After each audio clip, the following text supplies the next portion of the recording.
Pagbati sa ating mga viewers. October pension crediting, may pagbabago ba?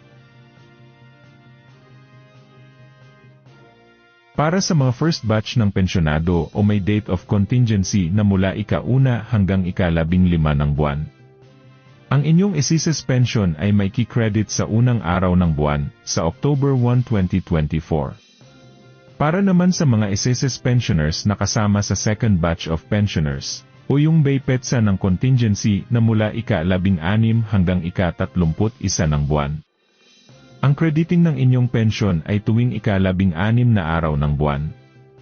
At ito ay sa October 16, 2024.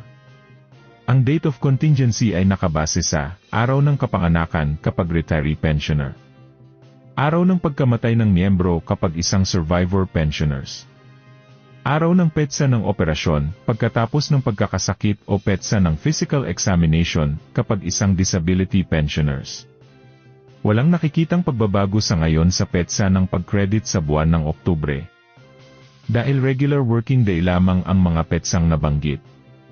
Para naman sa amount na matatanggap, tanging regular monthly pension lang po ang matatanggap nyo. Wala pa pong bagong balita ang Philippine SSS tungkol sa inaantay na second tranche 1,000 pesos pension increase. Maraming salamat. Muli, ito ang Senyor Balita naghahatid sa inyo ng makabuluhang balita at totoong impormasyon.